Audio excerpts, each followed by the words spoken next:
Hello dear students, एक बार फिर से आपका स्वागत है अपने यूट्यूब चैनल कपूर क्लासेस में।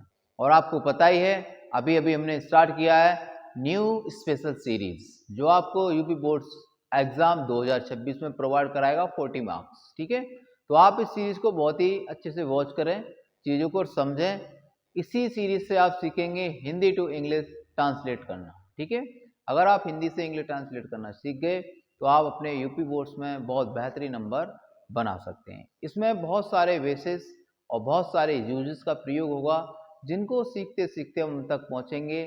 जब हम उन तक पहुंचेंगे तो आप आसानी से हिंदी से इंग्लिश बनाना आसानी से सीख जाएंगे। ठीक है, तो मैं आशा करता हूँ वीडियोस अगर आपको अच्छा लगेगा और अच्छा रहेगा, तो वीडियो अगर अच्छा लगता है तो वीडियोस को आप ज़्यादा से ज़्यादा शेयर करें। ठीक है बच्चों, उसके बाद अगर आप चैनल पर पहली बार जुड़ रहे हैं तो चैनल को सब्सक्राइब करें और बेल आइकन प्रेस करें ताकि आने वाले वीडियोस का नोटिफिकेशन आप तक पहुंच पाए। ठीक है, हमारा चैनल आपके लिए प्रोवाइड करा रहा है क्लास नंबर 10th के लिए मैथ, साइंस और इंग्लिश का वीडियोस, कभी कभी हिंदी का वीडियोस भी आपको मिल जाता है।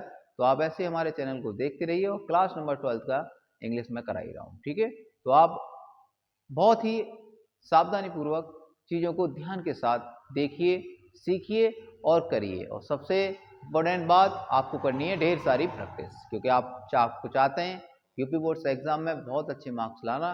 तो आपको सबसे बेहतरीन बात करनी होगी अपने साथ कि सारी जो भी सब्जेक्ट है, आप जो भी सब्जेक्ट आप पढ़ रहे हैं उसकी आपको प्रैक्टिस करनी है। जितनी अच्छी प्रैक्टिस कर पाएंगे उतने अच्छे नंबर आप अपने यूपी बोर्ड एग्जाम में बना पाएंगे। ठीक है स्टूडेंट्स, तो आइए चलते हैं बिना देरी करती हुए टॉपिक की तरफ। क्या क्या डिस्कस होते हैं आज और आप इसको बहुत अच्छे से सीखने की कोशिश करेंगे। ठीक है, तो आपको पता है क्लास नंबर 12th का चल रहा है, पार्ट नंबर 2 शूट करूंगा मैं आज, न्यू सीरीज स्पेशल। ठीक है, न्यू स्पेशल सीरीज चल रहा है आपका, वही सीरीज है हिंदी टू इंग्लिश ट्रांसलेशन का। ठीक है, अब ये आज हम जो सीखेंगे वो सीखेंगे सेंटेंस। क्या सीखने जा रहे हैं? सेंटेंस सीखने जा रहे हैं। सेंटेंस होता क्या है ये आप छोटी क्लासेस में बहुत आसानी से सीख चुके होंगे, इसलिए मैंने कुछ ज्यादा नहीं लिखा है। इसका डेफिनेशन बस आपको दे दिया है। अगर डेफिनेशन की बात करें, क्या sentence is a group of some words which makes a complete sense. कह सकते हैं ऐसा वाक्य हो जिसका कोई अपना अर्थ हो, जिसका ऐसा वाक्य हो जिसका कोई अपना अर्थ हो, तो हम उसे सेंटेंस कहते हैं। अगर इसके एग्जाम्पल की बात करें तो बना सकते हैं Ram is going to school. ठीक है, गोइंग टू स्कूल कह सकते हैं राम स्कूल जा रहा है। अब देखो जो राम है वो स्कूल जा रहा है, तो ये क्या है? एक पूर्ण सेंटेंस है कि राम स्कूल जा रहा है। तो ऐसा एक कंप्लीट सेंस निकले, उन्हीं को हम क्या कहते हैं? सेंटेंस या वाक्य कहते हैं। ठीक है, अब जो सेंटेंस है इसको हम वाक्य कहते हैं हिंदी में। ओके बच्चों, क्या कहते हैं? वाक्य।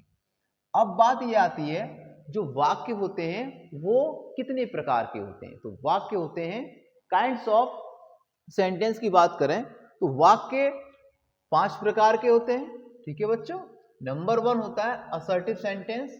असर्टिव सेंटेंस के अकॉर्डिंग जो टेंस आएंगे उसमें एक तो आपको अफर्मेटिव मिलेगा और एक मिलेगा नेगेटिव। ठीक है, ये दोनों ही असर्टिव में आते हैं। ठीक है, उसके बाद आता है इंटेरोगेटिव सेंटेंस।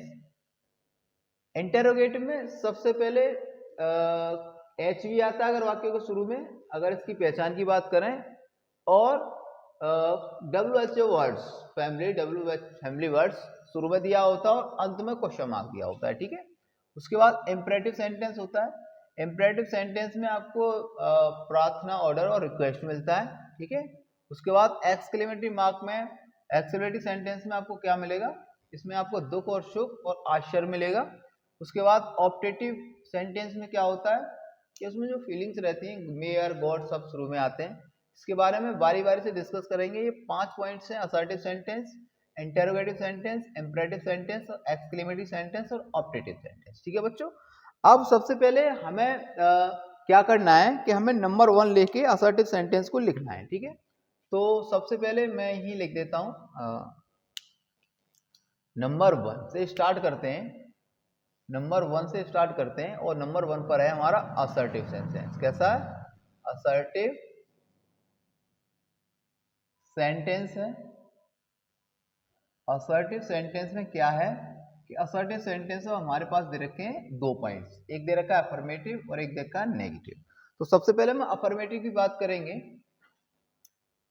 फर्स्ट पॉइंट डाल देते हैं इसको, अफर्मेटिव।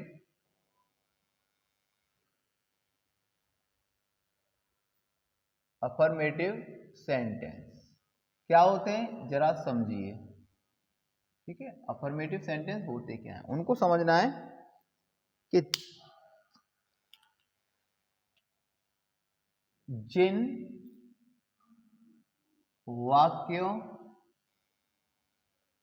वाक्यों में किसी भी बात को स्वीकार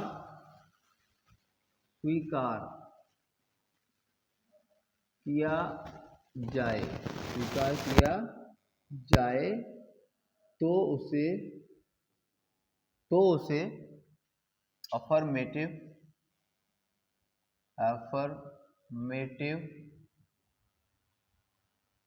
सेंटेंस कहते हैं।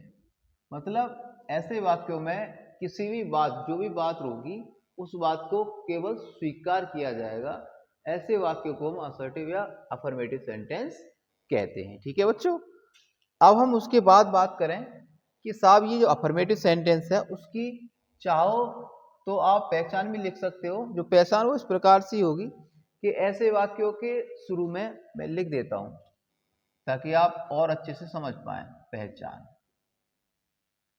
आप देखिए असर्टिव की जो पहचान रहेगी वो इस प्रकार रहेगी कि ऐसे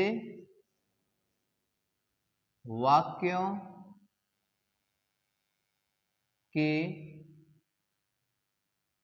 के शुरू में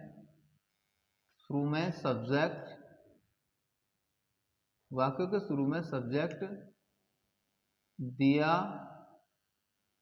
होता है और अंत में फुल स्टॉप, ये वाला फुल स्टॉप लगा होता है। और आपको पता ही है बस ऐसे वाक्यों में किसी भी बात को स्वीकार किया जाता है, ठीक है बच्चों। अब हम बात करें इसके एक एग्जाम्पल की, तो एग्जाम्पल भी लिख देते हैं आपके लिए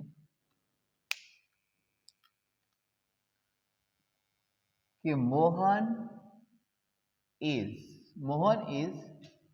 writing an essay। Mohan is writing an essay। तो आप इसको असर्टिव कह सकते हैं या अफर्मेटिव कह सकते हैं, ठीक है। ये अफर्मेटिव वाक्य है, तो आप इस प्रकार से अफर्मेटिव को समझ सकते हैं और चीजों को सीख सकते हैं। अब अगला पॉइंट हमें दे रखा है नेगेटिव सेंटेंस। कौन सा दे रखा है? नंबर 2 की बात करें तो हमें दे रखा है नेगेटिव सेंटेंस, क्योंकि जो असर्टिव होता है वो 2 प्रकार का होता है, अफर्मेटिव और नेगेटिव। तो अब हम नेगेटिव की बात कर लेते हैं कि नेगेटिव में क्या क्या चीजें होती हैं, ठीक है बच्चों। अब नेगेटिव में क्या है कि जिन वाक्यों में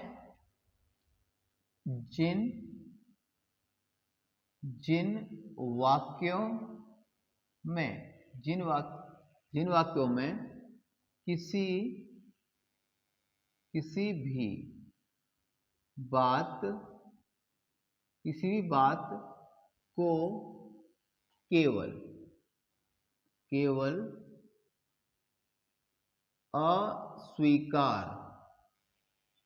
अस्वीकार किया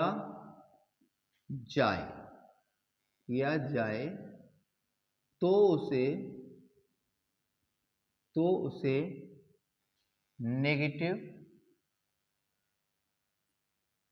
नेगेटिव सेंटेंस कहते हैं। अब आपकी समझ में आया? नेगेटिव में क्या होता है कि जो भी बात होती है जो भी बात होती है उसको हम केवल अस्वीकार करते हैं, उसको स्वीकार नहीं करते, अस्वीकार करते हैं, तो ऐसे वाक्य को नेगेटिव सेंटेंस कहा जाता है। ओके स्टूडेंट्स, अब हम बात करें, अगर चाहो तो आप इसकी एक पहचान भी लिख सकते हो। क्या लिख सकते हो? चाहो तो आप इसकी एक पहचान भी बना सकते हो। वो पहचान क्या होगी? कह सकते हैं कि इन वाक्यों में, इन वाक्यों में, अब ये जो वाक्य हैं इनमें तुम्हें क्या क्या मिलेगा? आपको उसमें नॉट मिल सकता है, नेवर मिल सकता है, नो मिल सकता है, नन बट मिल सकता है, नथिंग मिल सकता है।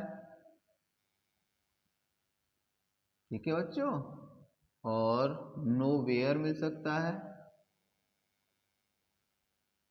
ठीक है, और नथिंग, नो वन, नेवर। ठीक है, और डू नॉट मिल सकता है, और नेवर मिल सकता है। ठीक है, नेवर, एटसेट्रा आदि शब्द दिए होते हैं। ये वाले शब्द अगर आ जाएं तो आप तुरंत पहचान लेंगे वाक्य कैसा है, नेगेटिव है। ठीक है, ये मैंने बहुत सारे वर्ड्स लिख दिए हैं कि इन वाक्यों में not, never, no, no one, ठीक है, और but, nothing, nowhere, do not, never, etcetera आदि और भी शब्द हो सकते हैं जो नेगेटिव को इंडिकेट करते हैं। ठीक है, इसका एक एग्जांपल बना देते हैं।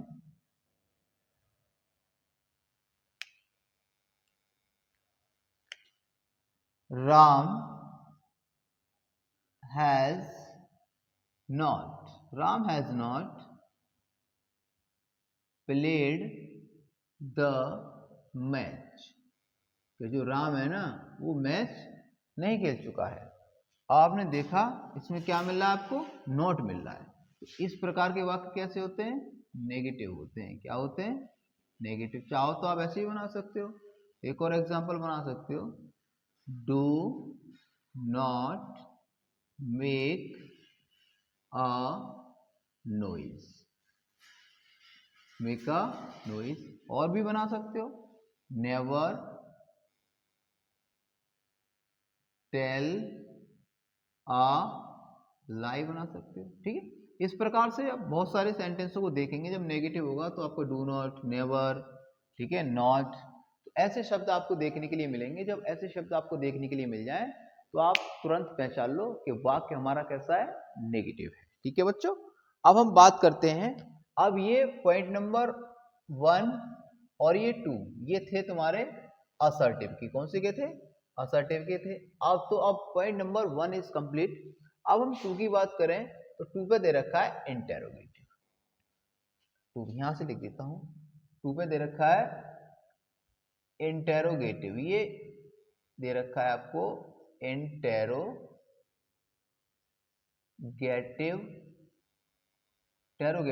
सेंटेंस। क्या होता है इंटेरोगेटिव सेंटेंस बच्चों, ध्यानपूर्वक समझेंगे और चीजों को बहुत अच्छा करने की सोचेंगे कि जिन वाक्यों जिन वाक्यों में प्रश्न करने का बोध हो, क्या हो, जिन वाक्यों में प्रश्न करने का बोध हो उसे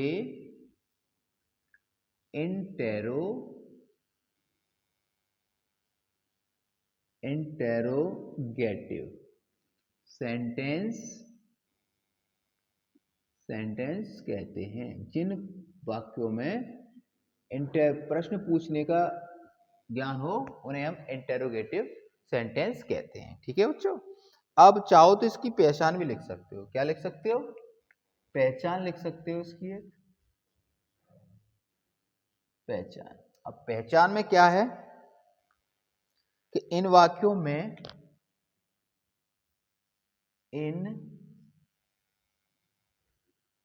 वाक्यों, इन वाक्यों में why, when, where, how, whose, whom और who,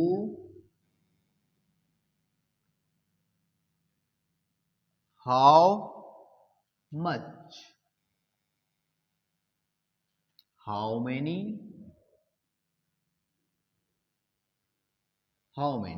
ठीक है, एटसेट्रा।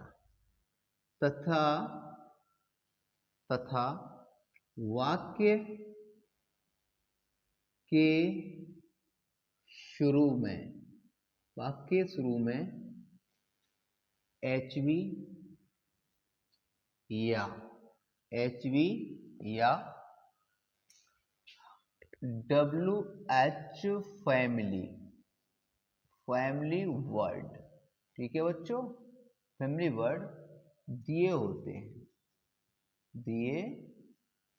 होते हैं। जो मैंने ये वर्ड्स आपको लिखवाए हैं, why, when, where, how, whose, whom, who, how much, how many, etc. आदि एक आध शब्द और भी हो सकता है, या HV वाक्य के शुरू में दिया होता है। जब HV शुरू में आएगा, अगर कोई वाक्य ऐसा होता है जिसमें हम HV शुरू में आता है, कुछ वाक्य ये तो आने हैं, WH फैमिली वर्ड्स तो शुरू में आने ही आना है, तो ठीक है, दिए होते हैं।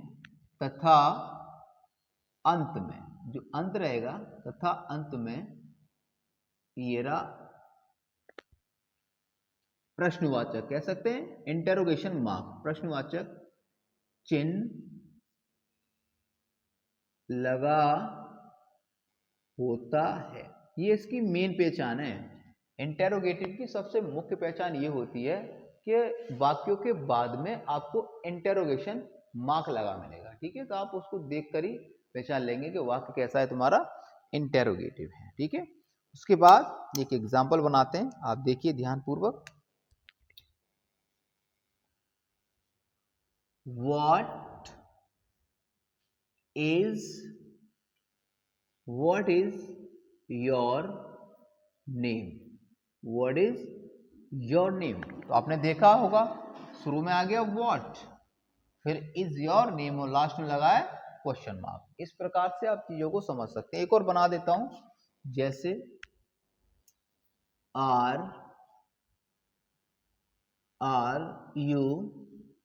you going to school? और लास्ट में लगाना है क्वेश्चन मार्क। कह सकते हैं कि क्या आप स्कूल जा रहे हो, ठीक है, तो इसमें शुरू में H भी है और इसमें WH फैमिली वर्ड्स है। तो इस प्रकार से हम बहुत सारी चीजों को आसानी के साथ कर सकते हैं, चीजों को समझ सकते हैं। आप बस चीजों को करना नहीं है, आपको चीजों को समझना है। अगर एक बार चीजों को आप अच्छे से समझ गए तो आप यकीन मानिए आपको कुछ भी ज्यादा दिक्कत नहीं होगी, क्योंकि आपको चीजें आती हैं। जब चीजें आपको आएंगी तो आप कोई भी दिक्कत नहीं हो सकती आपको, ठीक है। तो आप इसको पहले अच्छे से वॉच कर लीजिए, एक बार इसका एक स्क्रीनशॉट ले लीजिए। बाकी 2-3 पॉइंट्स हैं, उनको डिस्कस करते हैं अभी हम, ठीक है, क्योंकि अभी हमारे पास बचा है इम्परेटिव, एक्सक्लेमेटरी और ऑप्टेटिव। इनको भी हम अभी डिस्कस में करेंगे। ओके स्टूडेंट्स, आपने स्क्रीनशॉट ले लिया होगा। अब उसके आगे डिस्कस करते हैं स्टूडेंट्स। अब आगे हमने असर्टिव बता दिया आपको और इंटेरोगेटिव बता दिया। अब नंबर है हमारा इम्परेटिव का। किसका नंबर है? Imperative sentence. और ये है पॉइंट नंबर 3, इम्पेरेटिव सेंटेंस। ठीक है बच्चों, सेंटेंस, ठीक है। अब ये होता क्या है इम्परेटिव सेंटेंस, इसके बारे में थोड़ा सा जान लेते हैं कि ये होता क्या है इम्परेटिव सेंटेंस। इसको आदेशात्मक वाक्य भी कहते हैं, ठीक है। अब हमें क्या करना है, अब इसके बारे में हमें कुछ लिखना है, तो हम नोट में लिख देते हैं ताकि चीजें आपको अच्छे से क्लियर हो जाए। कि जिन वाक्यों में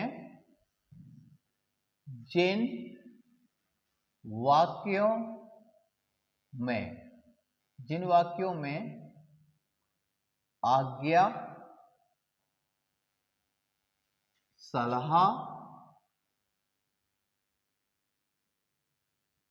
सलाह, प्रार्थना, आज्ञा, सलाह, प्रार्थना का भाव प्रकट हो, तो उसे इम्परेटिव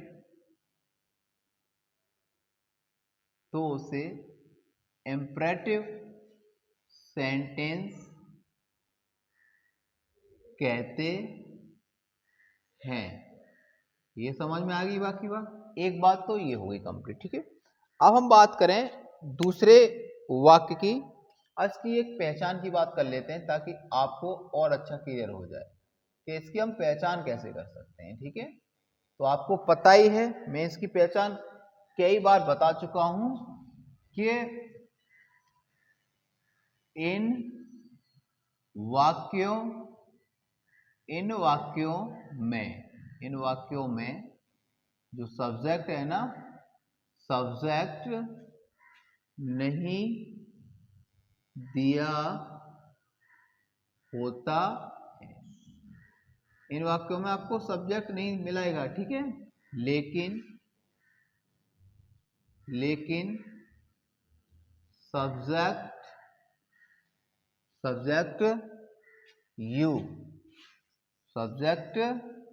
यू छिपा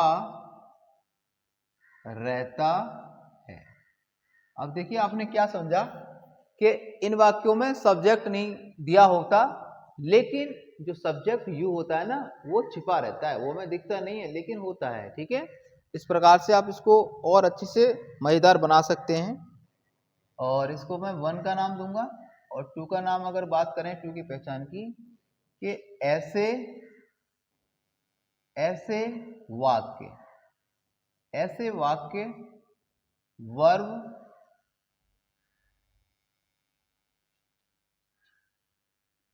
वर्ब से शुरू होते हैं। तो ऐसे वाक्य रहेंगे वो वर्ब से शुरू होंगे, ठीक है। तथा ये वाक्य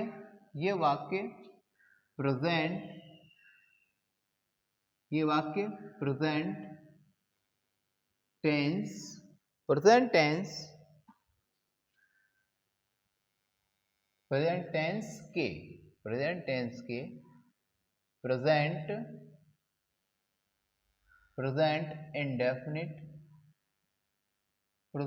इंडेफिनिट टेंस में बनाए जाते हैं, या प्रेजेंट टेंस में बनाए जाते हैं, ठीक है। एक ये पहचान होगी। चाहो तो एक और थर्ड पॉइंट में बना देता हूं इसका, ताकि और अच्छा आपकी समझ में आ जाए। वो क्या रहेगा, कभी कभी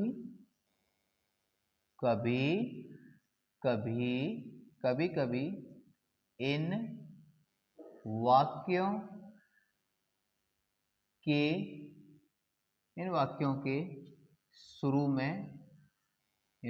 के शुरू में प्लीज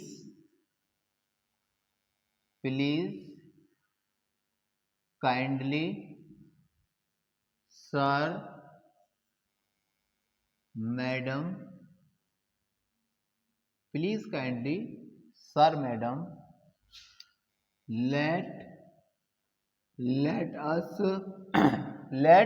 us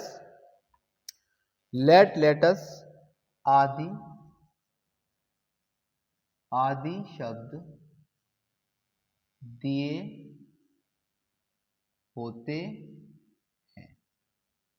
शब्द दिए होते हैं। तो देखिए मैंने आपको इसकी कितनी पहचान बता दी स्टेप टू स्टेप, और इसको एक बार रिमेन करो आप बहुत अच्छे से। कह सकते हैं इम्परेटिव सेंटेंस, जिन वाक्यों में आज्ञा सलाह प्रार्थना का भाव प्रकट हो उसे आप इम्परेटिव सेंटेंस कहेंगे। ठीक है, उसके बाद इसकी अगर पहचान नंबर 1 की बात करें तो इन वाक्यों में सब्जेक्ट नहीं दिया होता लेकिन यू सब्जेक्ट छिपा रहता है। इन वाक्यों में आपको सब्जेक्ट नहीं मिलेगा और आपको यू सब्जेक्ट छिपा मिलेगा, छिपा। ठीक है, उसके बाद क्या है, पॉइंट नंबर 2 में लिखा है कि ऐसे वाक्य वर्ब से शुरू होते हैं। किससे शुरू होते हैं? वर्ब से शुरू होते हैं, और ये वाक्य प्रेजेंट टेंस में बनाए जाते हैं। ठीक है, ओके। अब एक और पॉइंट लिख दिया मैंने थर्ड, कि कभी कभी इन वाक्यों के शुरू में आपको please, kindly, sir, madam, let's etcetera आदि वाक्य भी देखने को मिलते हैं। ठीक है, अब इसका एक दो एग्जाम्पल बना देते हैं ताकि बहुत सारी चीजें एग्जाम्पल से क्लियर हो जाएंगी। ओके स्टूडेंट्स, अब देखिए एग्जाम्पल नंबर 1 कहता है read the book, read the book. तो आपने क्या सीखा? आपने सीखा कि सबसे पहले जो रीड है ना वो वर्ब है। क्या है वो? वर्ब है। तो वाक्य कहां से स्टार्ट हो रहा है? हमारा वर्ब से स्टार्ट हो रहा है। ठीक है, एक एग्जाम्पल ये हो गया। एक और बना देते हैं एग्जाम्पल नंबर 2। क्या बनाना है? Please help me, please help me. एक और एग्जाम्पल हो गया। ये चाहो तो एक और बना सकते हो, do not make a noise. ठीक है, तो आपको और भी इजी हो गया। एक एग्जांपल ये हो गया, do not make a noise. सबसे पहले वर्ब दे रखा है, ये नेगेटिव है। ठीक है तो इंपरेटिव लेकिन नेगेटिव है। चाहो तो इसमें आप बढ़ा सकते हो कि लेटस आदि। लेटस के बाद आपको यहाँ भी इसको बढ़ाना चाहूं तो डू नॉट, नेवर आदि और भी शब्द होते हैं बहुत सारे जो शब्द आपको मिलेंगे और ये इंडिकेट करेंगे तुम्हारे किसको? इंपरेटिव सेंटेंस को। ठीक है, तो इस प्रकार से आप सेंटेंसों को अच्छे से समझ सकते हैं, सेंटेंसों की पहचान कर सकते हैं। आप मेरे साथ जुड़े रहिए, चीजों को समझते रहिए। आप यकीन मानो जब ये सीरीज हमारी लास्ट पे पहुंचेगी तो आप खुद ही हिंदी से इंग्लिश बनाना आसानी से सीख सकते हैं। ठीक है स्टूडेंट्स, तो आज के लिए मैंने कराया आपको इस पार्ट नंबर 2 में 3 पॉइंट्स। एक करा दिया असर्टिव, उसके बाद इंटेरोगेटिव और करा दिया इंपरेटिव। अगली वीडियोस में आपको मैं कराऊंगा 2 पॉइंट्स, एक होगा एक्सक्लेमेटरी और उसमें होगा ऑप्टेटिव सेंटेंस। ठीक है, आज के लिए इतना काफी है क्योंकि वीडियो लेंथी हो जाता है तो देखने में दिक्कत होती है। तो आप धीरे धीरे करके चीज़ों को सीखते रहिए। अगर वीडियोस आपको अच्छा लगता है तो वीडियोस को आप करें ज़्यादा से ज़्यादा शेयर। ठीक है, अगर चैनल को आप पहली बार वॉच कर रहे हैं तो चैनल को करें सब्सक्राइब और बेल आइकन करें प्रेस। ठीक है, ताकि आने वाले वीडियोस का नोटिफिकेशन आप तक पहुंच पाए। आशा करता हूं वीडियोस बहुत अच्छा रहेगा आपके लिए। अगर वीडियोस अच्छा लगता है और आपके लिए हेल्पफुल साबित होता है तो आप वीडियोस को ज़्यादा से ज़्यादा शेयर करना ना भूलें। ठीक है, अगर आपको कोई भी परेशानी है, प्रॉब्लम्स क्रिएट हो रही है तो आप मुझे कमेंट बॉक्स में कमेंट कर सकते हैं, उसका जवाब आपको तत्काल दिया जाएगा और आपको संतुष्ट किया जाएगा। ठीक है, तो ऐसे ही हमारे साथ बने रहने के लिए आपका बहुत बहुत धन्यवाद।